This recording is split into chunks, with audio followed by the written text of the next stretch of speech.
Again, I welcome you all here. It's a great turnout. I started out to put together a presentation explaining what B.A.R.C, the Binghamton Automobile Racing Club, was about. But after looking at through some material, I found Dave Nicholas had put together a video, and it does a nice job, better than I would have done, I know. So I brought that, and we'll run that video, and then after that, we'll do a little discussion. So.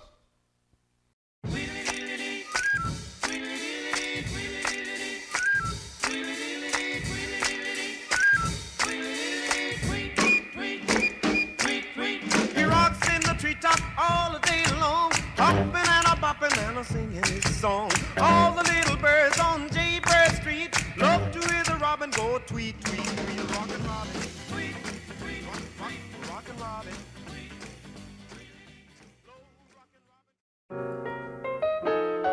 The BARC started as a gathering of teenagers in a small upstate New York town. These teenagers all shared a passion for sports car racing, a rare commodity in the 50s. There was no cable TV, no Speed Vision. Auto Week hadn't started yet. If we wanted to know who won a race or a Grand Prix that happened in June, we had to wait. And if we were lucky, by August or September, we might get that rare copy of Road and Track or Sports Cars Illustrated. But we knew who Fangio was, and we had Watkins Glen just 60 miles to the west. Tierno made it there in 1952, Nicholas in 56. So being the only 4 kids in Binghamton dumb enough to beg, borrow, and steal our way there, the BARC was born. In 1958, we were all at the Glen Grand Prix, sleeping in the basement of Mrs. Duane's guest house. And we witnessed what was to become perhaps the most famous MG race in U.S. history, certainly in BARC history. Here's what it looked like on some film dredged up from the murky depths of the BARC archives. She's real fine, my 409. Bob Bucher and Sherm Decker came into the last turn side by side, and Bucher won by inches. Between the two, they won every Collier Cup race from 1956 to 1959, and both became BARC members. The night was clear, and the moon was yellow, and the leaves came tumbling down. Spanky Smith. He was 1 in a million. In '58, Spanky adopted us BARC boys and became our mentor. He provided the way for us to get places we never could have by ourselves. In those days, you had to be 21 to get anywhere near a race car. We were teenagers. Never one for rule, Spanky harumphed and blustered and blew smoke and got us passes. Completely illegally, of course. He was a terrible photographer. Spanky could take a picture of half a car better than anyone. So he gave his passes to us, and we took the shots for him. He took us to Sebring, to Canada, to all the great tracks of the day. In the 60s, Spanky bought this thing called a Winnebago. He had it at races when nobody had one. Soon every Can-Am and F1 ace was Spanky's buddy, and he was off to greater things. Wounded in World War II, Spank said he'd never live to be very old. Unfortunately, he was right. But there aren't many people who lived life to the fullest like Spanky Smith, and we owe him a huge debt. You shake my nerves and you rattle my brain. Too much of love drives a man insane. You broke my will, but what a thrill. By 1959, we were truly a club. New members, a patch, even a newsletter. As we got to know more drivers, we began to draft more into the club. But our motto stood: our members are selected, not purchased. If we didn't like you, you did not get in. As the years passed, we transitioned from fans to drivers. As we started racing, we got to know racers just like ourselves, and the club grew again. So kind, got to tell this world that you're mine. I chew my nails down and I twiddle my thumb. I'm real nervous, but it sure is fun. Come on, baby, it drives me crazy. And this groove, it's just great balls of fire.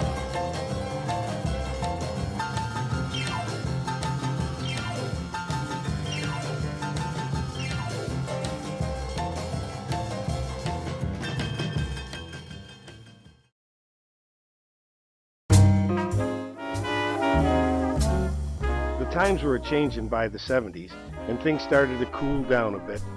We were still racing, but Spanky was an international star, Booker and Decker had retired, many of us had married or moved, and our lives grew apart. Oh, we stayed in touch, but that old magic had fallen asleep. In the 90s, the internet awoke the sleeping kid, and email brought us a lot closer. By the 2000s, we were seeing each other again and wondering, hey, who's that old guy? So here it is 50 years later, and the kid in us is doing just fine. Sadly, many have left us, but their spirit and their stories are here for us to tell, along with our own tales. It's been a great ride so far. BARC thanks every one of you for coming along, and I can't wait until the 60th read.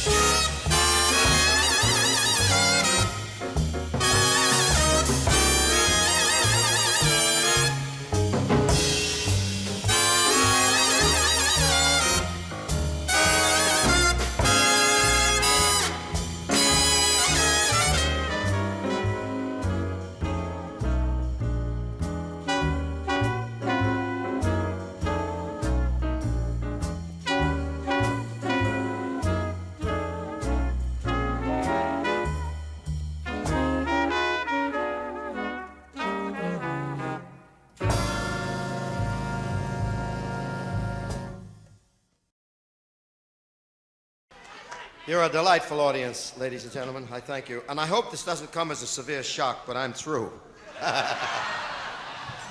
Oh, yeah. Oh, it's boozing time.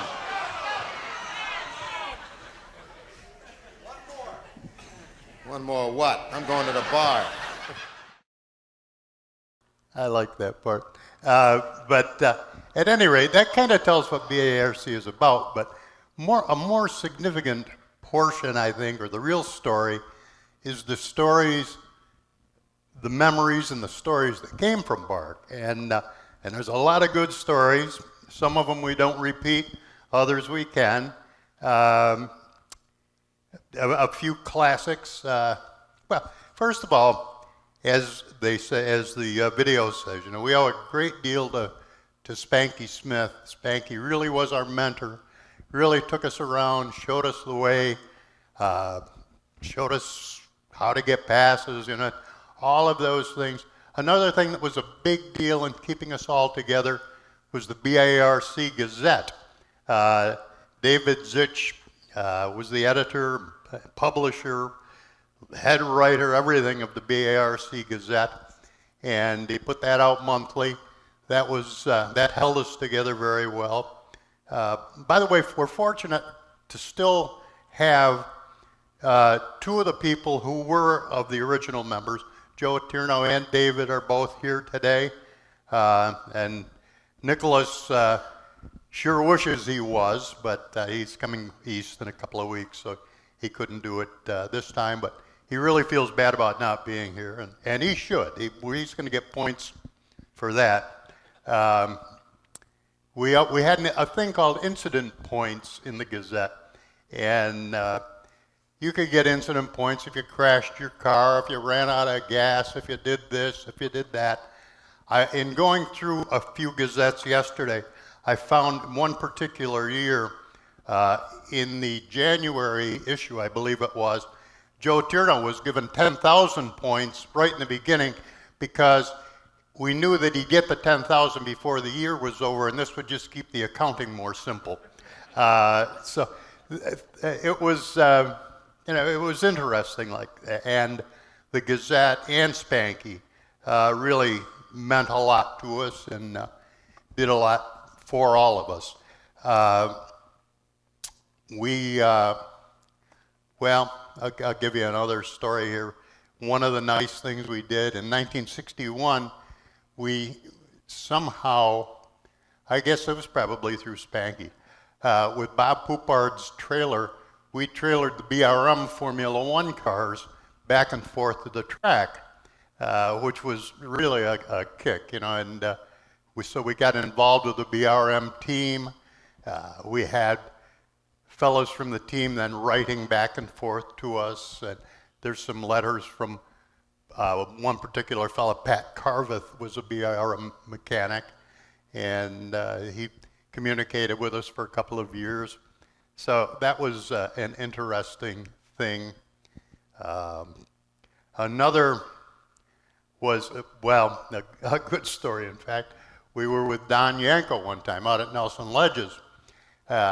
We spent the weekend, or I guess it was the Saturday, we spent with Yanko and Donna Mae Mims, and we had dinner with them in some dumpy little diner or whatever, but we had a wonderful time, spent the afternoon with them.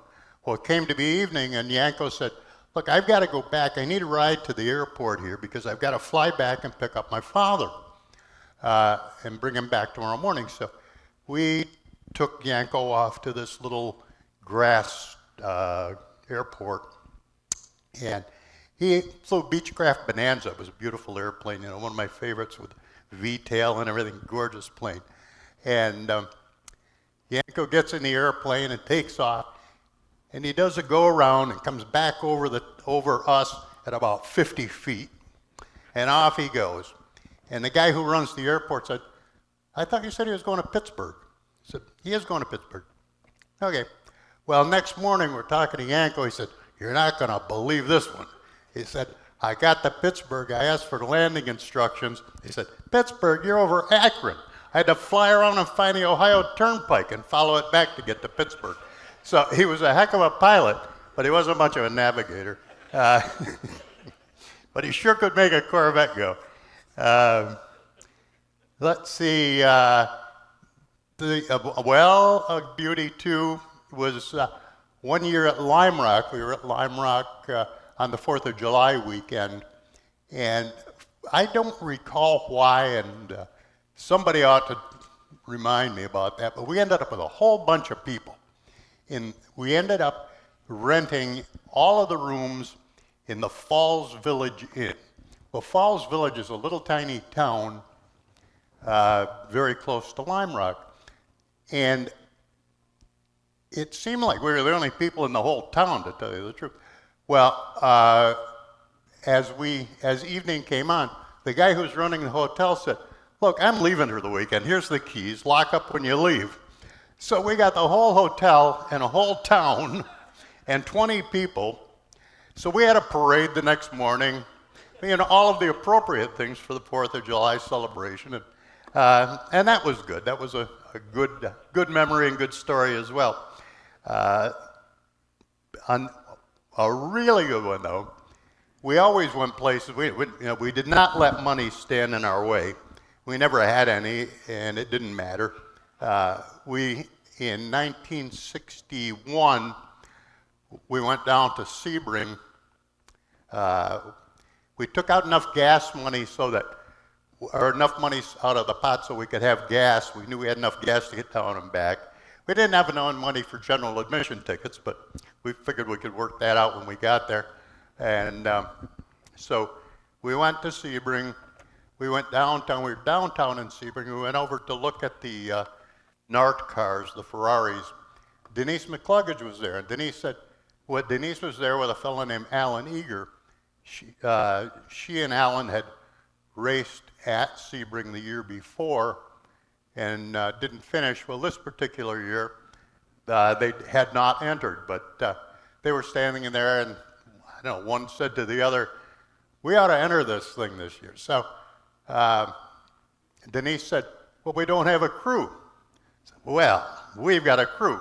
So we crewed for Denise, and it was with a 250 GT short wheelbase Berlinetta Ferrari, you know, one of everybody's all-time favorite cars. And as it happened, she won the class. They won the class. And just a phenomenal memory again. There was a little bit more to that story, but we're not going to get into that part.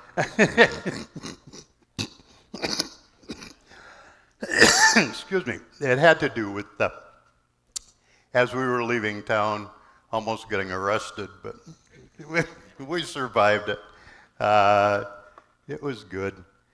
But but there were a lot of great memories associated with B.A.R.C. The founders, they were all a lot older than me. They started in '58. I didn't get tied up with them until '59. So, but I think that's really about all I have. I do have some gazettes here if you'd like to take a look through them. They also have a full collection over in the library here in the research center. There's a full collection of gazettes. So they're really good fun to look at. Good fun to look at. Okay.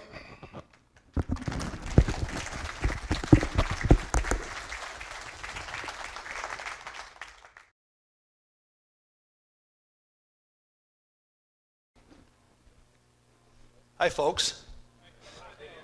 I'm Dan Fadden, for those who don't know me, and I'm also nervous. But I see so many familiar faces, and it kind of makes you feel comfortable and like you're home.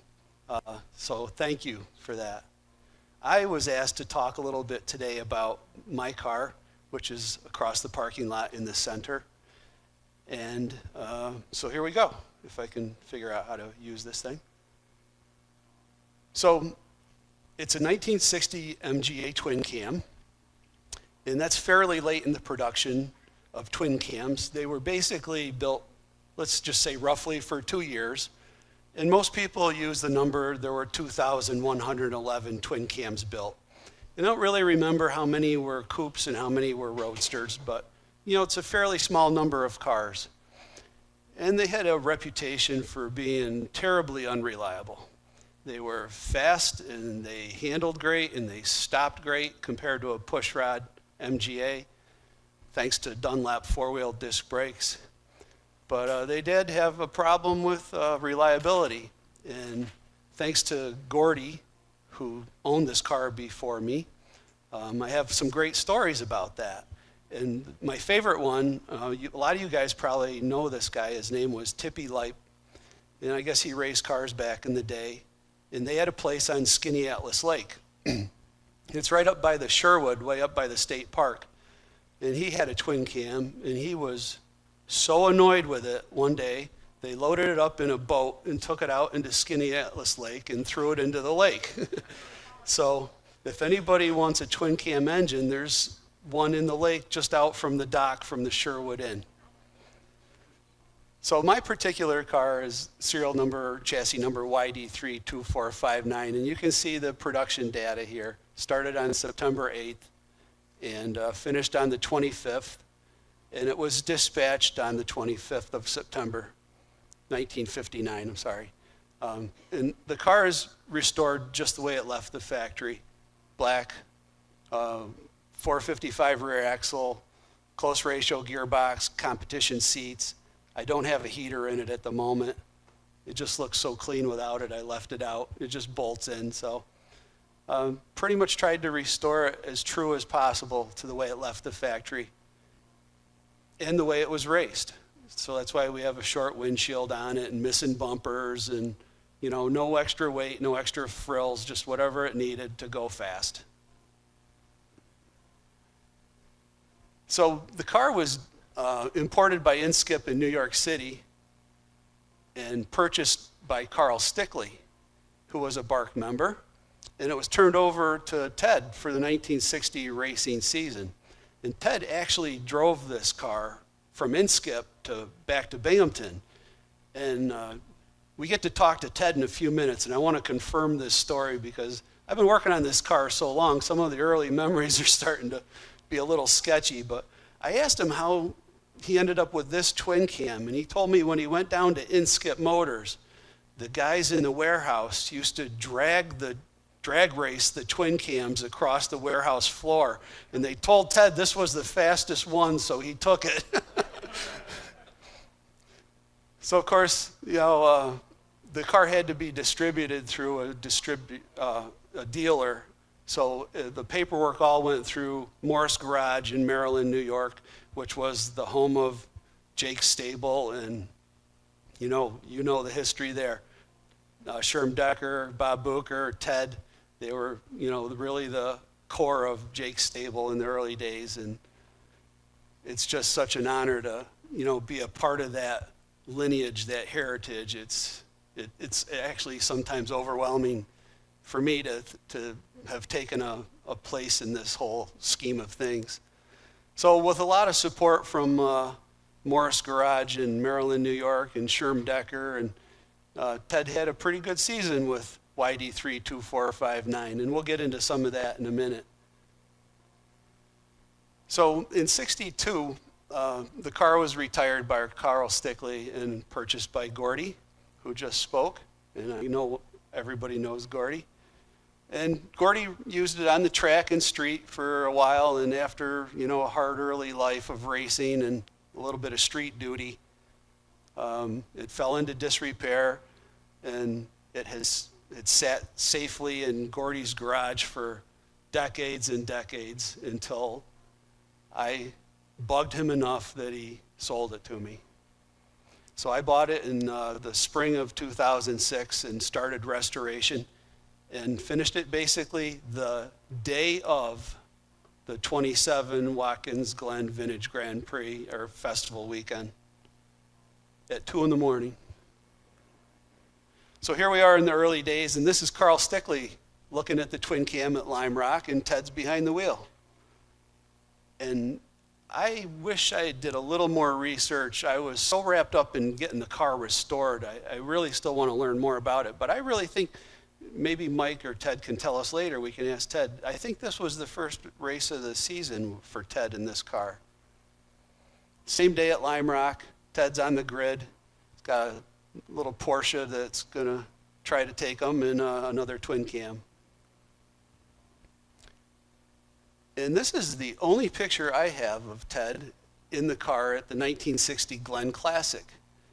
And we've always considered the Glen kind of our home track, who wouldn't? Not only is it close, it is racing history in America. It's where it all started. And I'm awful proud to think that I'm somewhere in this whole mix of it. Cumberland 1960, nice picture of Ted with the hammer down. I love looking at all the cars in the background. You can just kind of feel what it was like back then, the era. The Healy over there. It's funny watching that David Ash movie. Now we have these huge trucks, four-wheel drives, crew cabs, huge trailers with brakes and everything. I can just picture that station wagon pulling in a race car on a trailer with no brakes, right?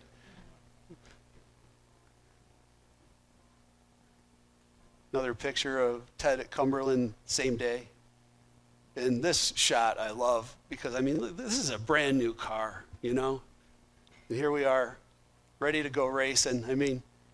Put a windshield on it, threw a roll bar on it, and all the Jake Stable cars and all the BARC cars had these roll bars, and we can talk to Ted about that. Some guy made them. He made them for everybody. They all look the same. They're made out of electrical conduit. And I think they were taped on with duct tape. Not really. I'll show you some of that later. But I think that's how effective they would have been, honestly.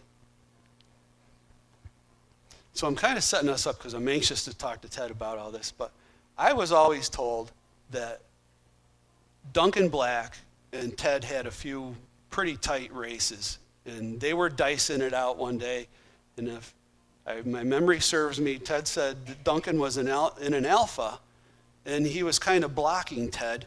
And they were going into a left-hand turn, and Ted got his nose underneath the Alpha and gave him a little nudge with the front right of the twin cam, and Duncan Black ended up off the track in the dingweeds. And we'll see if that's true or not in a few minutes. But I always wondered if this was a picture of that, and I'm sure somebody here knows, and hopefully Ted does. The other story I heard is that Duncan Black was in a Daimler SP250, which is what this white car is, and Ted's right in front of him. And I was wondering if that was what happened that day. So we already have fodder for Ted. Great shot of Ted at Dunkirk. And there's a little dent in the front right. Is that the remains of the little tip with Duncan Black? Who knows? Another great shot of Dunkirk. Here's Poupard in front of Ted in the Poupard Iris Blue twin cam. And just exciting. Look at it. It gives me goosebumps. I can almost smell them running. And a great shot at Dunkirk. Poupard, and I believe that's Hank Van Dusen next to Poupard, and then Ted. And I'm not sure who it is, and I believe, we're not sure, but we think this is Carl Stickley. Anybody there that day? Ted says it's Carl. Good. And I'm thinking to myself now with the twin cam what it looks like now. Well, how would I feel if all these people were sitting on my car, you know? But it was a race car, you know? Great shot of Dunkirk, action shot. You know, you can just hear all the engines roaring. I believe this is a start. Looks like Ted's looking for a whole shot here. So that's kind of a, you know, Ted, basically 1960 was the year he raced this. And of course, Gordy mentioned earlier, Dave Zitch was the BARC Gazette. I mean, he was the publisher, editor, put it all together, distributed it. I think he probably ran off these mimeograph pages. And so here's highlights of 1960 in a BARC Gazette. Ted Rounds driving Stickley's twin cam for the first time, fourth finish at Lime Rock. And then a little later, it saw, let's see, where is it? Gotta help me here. I always wondered, Ted, you can help me with this too. They talk about Montgomery and the police in a little loud black car. I don't know if that was the twin cam or not. BARC at the Seneca Lodge, Lime Rock Nationals, Ted fourth again. Great record, you know, thank you, David. You know, all of this would just be in people's memories, and we know what happens with that. They get a little sketchy over years, so here it is on paper. I took this out of a BARC Gazette because I thought it was really important. Here we are, September 61. Look who joins BARC, Bob Booker and Sherm Decker. And as Michael pointed out, I mean, everybody knows who those guys are, and we're still racing the Booker-Decker Cup. And I was always a little curious about what happened after the 1960 season because Gordy doesn't really pick up until 62. So here we are in late September or late in the year of 61. And this is the only thing I've ever seen that said that Carl Stickley drove the car. You know, I always thought he just basically purchased it, turned it over to Ted, who was a great driver. But here we have Carl at Watkins Glen Drivers School. It's kind of a part of a missing link in my mind. I just never knew what happened in 61. In the BARC Gazettes, once a year it looked like, maybe Dave would do little bios of all the BARC members. And this was Gordy's bio in an issue. I didn't write down the year. I think it was 61 late, 1961 late. So here's poor Gordy, right? He's on his way to the 1960 Formula Libre at Watkins Glen, and he's got a beautiful 56 Healy 104, and it burns up in Richford, New York.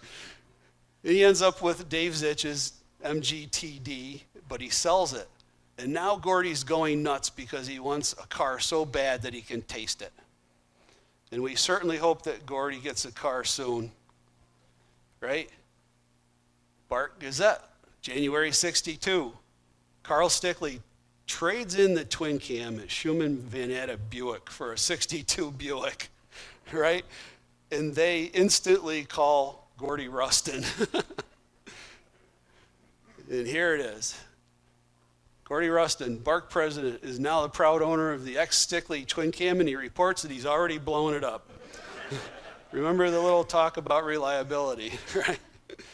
But we were talking about this around Gordy's table the other day, and he said they didn't have to pull the engine or anything. He had it running in no time. And it was a phenomenal car for Gordy. And here's Gordy in the 63 Watkins Glen Drivers School. And another shot of that day. Great shots. So Gordy, you know, raced it, did the driver's school, did a little street duty. They're hard to keep running back then. You know, nowadays we know so much more than we did back then. Lubricants are better. You understand the metallurgy better. I mean, they were hard to keep running. And it ended up in Gordy's garage safely for decades. And I don't know when I first met Gordy, but I got to figure it was 45 years ago. And I probably started bugging him for it then. And in 2006, because of Gordy making a deal with Bob Poupard to get his beautiful deluxe, it kind of displaced the twin cam, thankfully for me, and I ended up with it.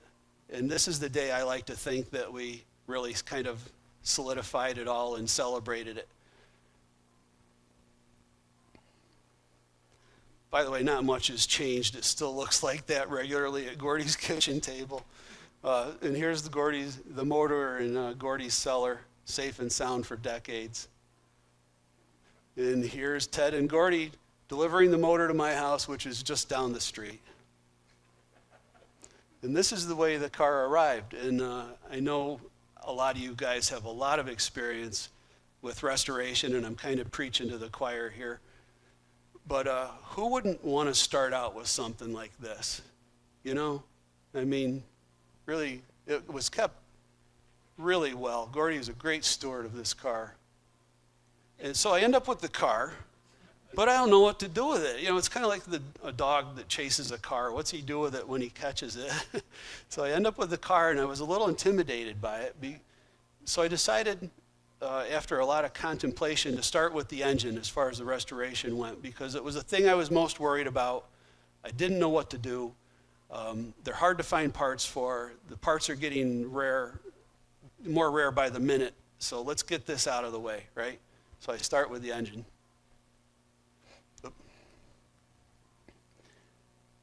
And I didn't know what to do with the engine.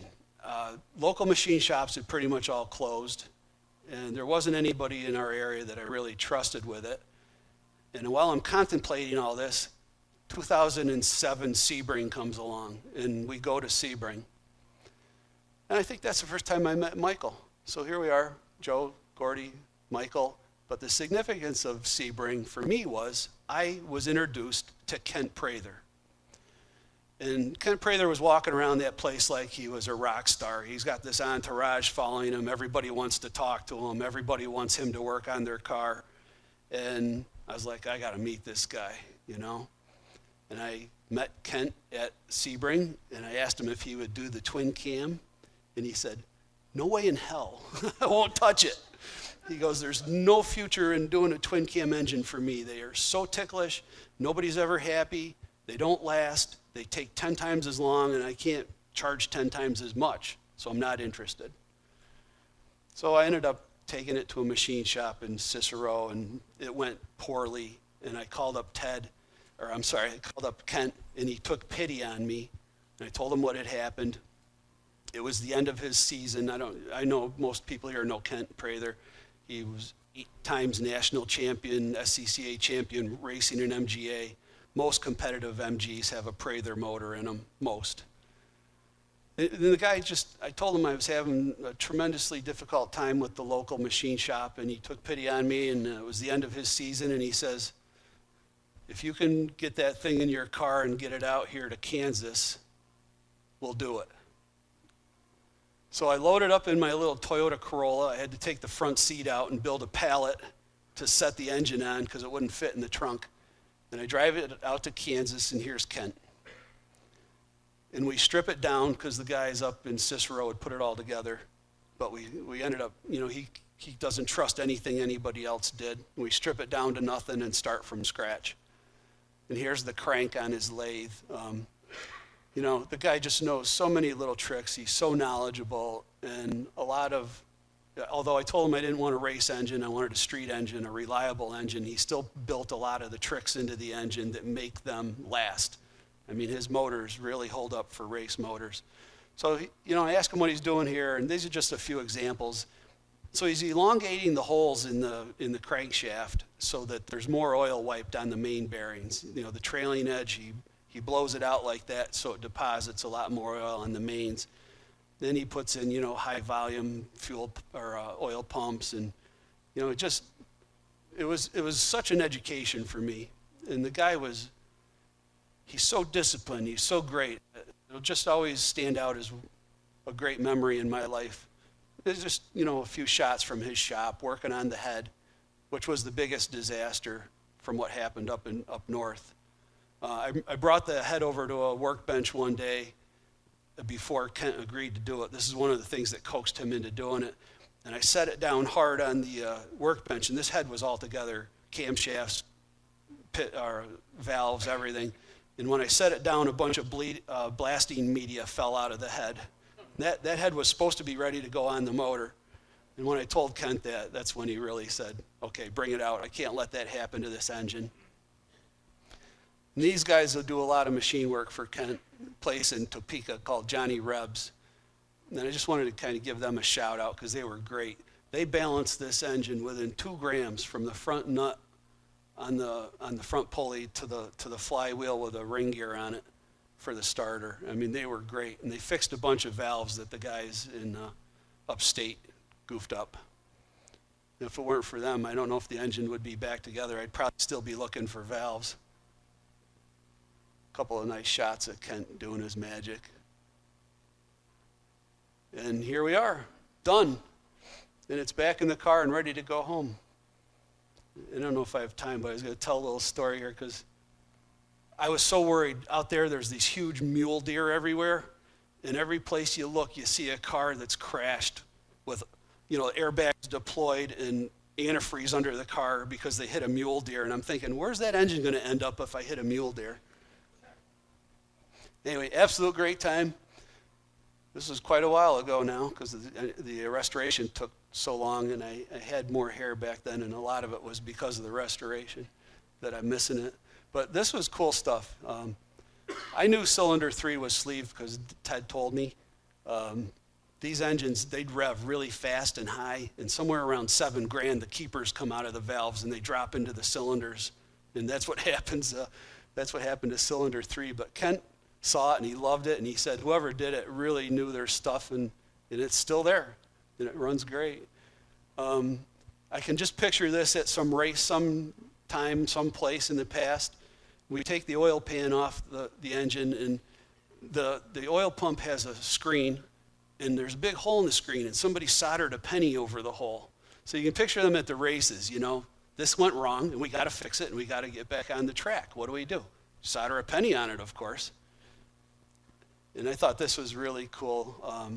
The butterflies in the SU carburetors, they're pretty thick. If I had to guess, they're 50 thousandths thick. And they have a pretty square edge on them. And one of the racer tricks back in the day was to file that square corner down to a knife edge so the air would flow over the butterfly faster. And Prather saw that, and he's like, oh man, this was a race car. This might have been a quarter horse or something, but he just loved the fact that you could see forensically that it was a race car. So the engine's done, and I'm not quite sure where to go from there. And I'd really like to work on the chassis, but I was always told by my good friend Tom Pollock that you have to be careful not to disturb all the gaps and everything and take the body off too early. You should do all your structural rust repair while the body's still on the frame. Make sure all your gaps are right, or else you'll never get it back. So instead of doing the chassis, I got to go after the body because I'm afraid if I lift it off, I won't get the gaps back and the car will fold in half because it was pretty rusty, even though, from the top side it looked great. So I got to pick it up here a little bit, I'm sure. But basically, the only thing I can think of is taking it apart kind of in the reverse order that the factory puts it together. So I start drilling out spot welds. The rocker comes off. Drill out more spot welds. The inner sill, which is really the backbone of the car, comes off. But we have a problem that even what the inner sill mounts to is rusted out. So that you have to go after it, right? I get these patch panels from Todd Clark. They have the right little square holes in them for the fender mounting. And I learned this trick on the internet. I'm no bodyman, really. But you put your patch panel on, and then you use a body saw and cut through both the old and the new. And you end up with a perfect fit patch panel, right? And your little welding clips can go in there, and you end up, the kerf of the saw gives you the absolute perfect width for welding. So even though I'm a rookie, I get it all welded up, and it's structurally sound, and now I can lift the body off and go after the chassis. And the chassis is fun because I get that part, you know. It's not a twin cam engine that I know nothing about, and it's not body work that I'm not that great at. This is basically clean it up and go after it. So this was the fun part.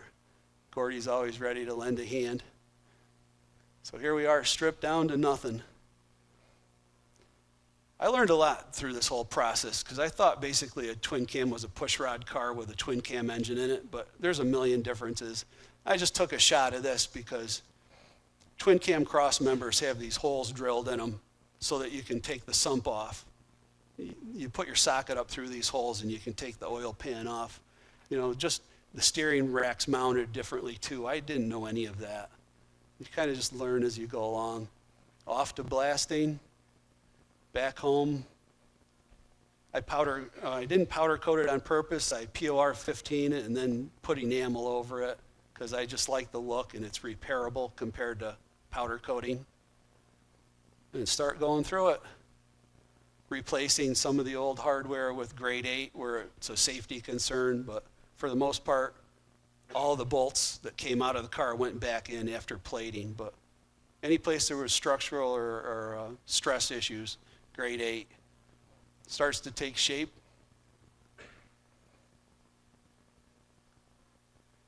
You know, this is just the kind of detail that I love to do. You know, the original marking bolts, you know, every single part blasted, resurfaced, replated.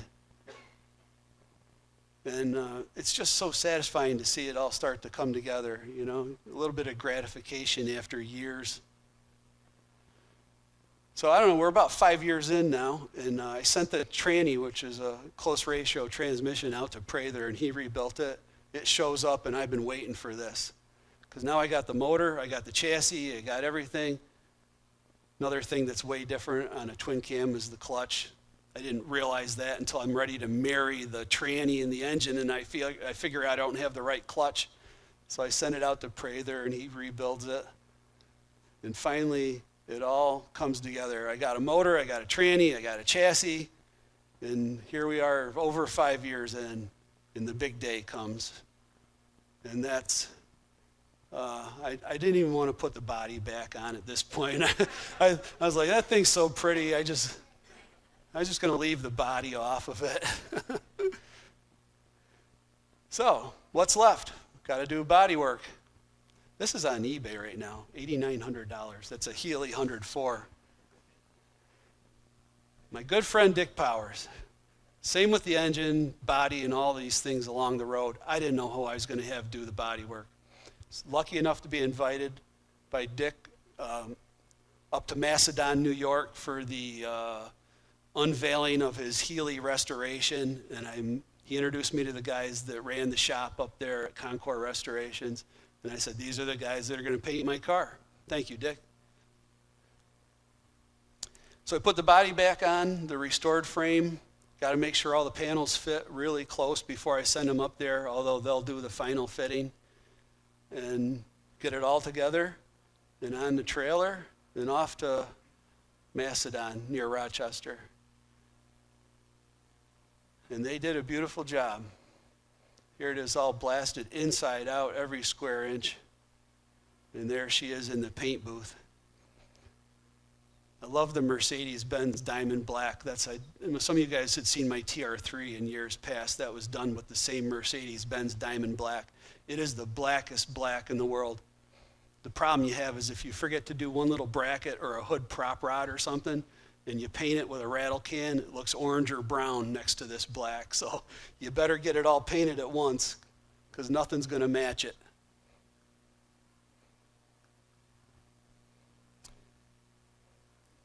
Back on the frame. And there she is, all done with all the panels on and fitted, baking out in the sun. And this is kind of what I'm most proud of, to be honest with you. I mean, it's just a beautiful, beautiful panel fit. And I guess I'll stop for a second and just say, you know, I say a lot of I and me and I did this. You can't do this kind of thing without help. You know, I mentioned Dick, Tom, Gordy. You know, many others. Eddie Katzak, he's here somewhere. You know, he helped me haul the frame to get it blasted. It's not me. Honestly, it takes a lot of people to help out. You know, I was on the phone with Michael Eaton a lot. So we got a body, we got everything. Now we just got to get an interior in it. Zitchy guy, you're West Virginia. This is from the West Virginia Historical Society. I guess they did a lot of hide tanning in West Virginia. So here's the competition seats, all redone by Newton Commercial in the UK. And all the seat rails and everything I have blasted and zinc plated. In the dashboard, I think the dash took me a whole winter to do. I love this picture. This is the mileage that was on the car when I started. They were hard miles, but it was a really low mileage car. And there's the dash done. And I just took this picture because, you know, these cars weren't great fitting cars from the factory, and I just wanted it a little better. So sometimes, you know, I'd add on a little bit to make the gap better, take off a little bit, whatever it took to get it to come out so that you had what you wanted. And I'm really fast forwarding ahead because I know I've been too long. But so here we are. This is a couple of days before Watkins Glen 2017. Hadn't really driven the car yet. Tom calls me up and says, "Are you close?" And I said, "Yep." We go for a drive. We take the car to Whitney Point and back. Runs good. Still has the break-in oil in it. The car's got about 40 miles on it, maybe 30, 40 miles.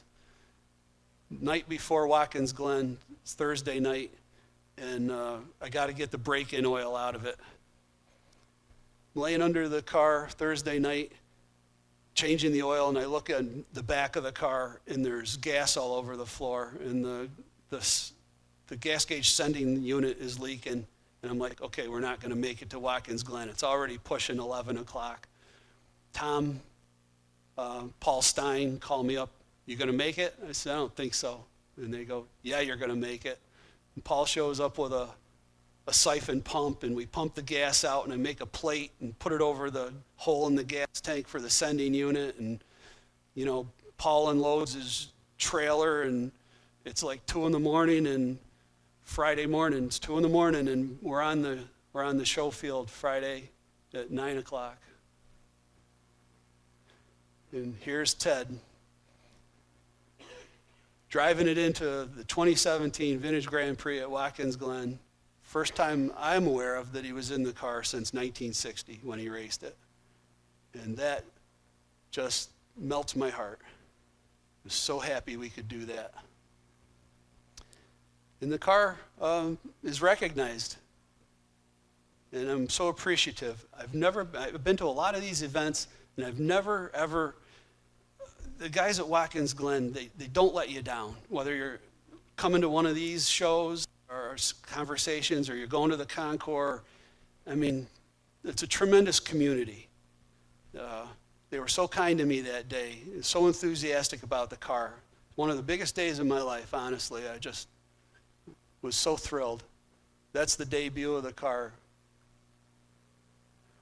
Didn't see much daylight between Watkins Glen 2017 and Lime Rock 2018, but we took it to Lime Rock and won a nice Chairman's Choice Award in a field that, honestly, I don't know how I did it.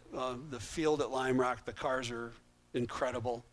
Another really nice day, but honestly, Watkins Glen is the place. You know, it means more. And one of the highest honors I've ever had, having it across the parking lot here, just makes my buttons burst.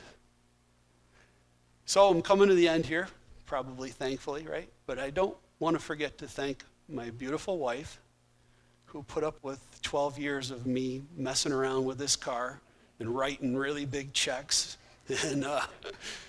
And I had to laugh at the David Ash movie because my garage is right outside our kitchen door, and I can't tell you how many times Terry's like, "Are you coming in or not?" You know, whether it was for dinner or to go to bed or whatever it was. A lot of garage time. You can't do it alone. And my girls, always super supportive. Really. Time on these things is time away from them, you know. And I thank you for it.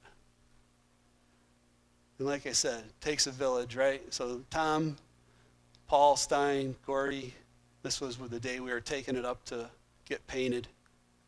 Paul also hauled it to Lime Rock for me.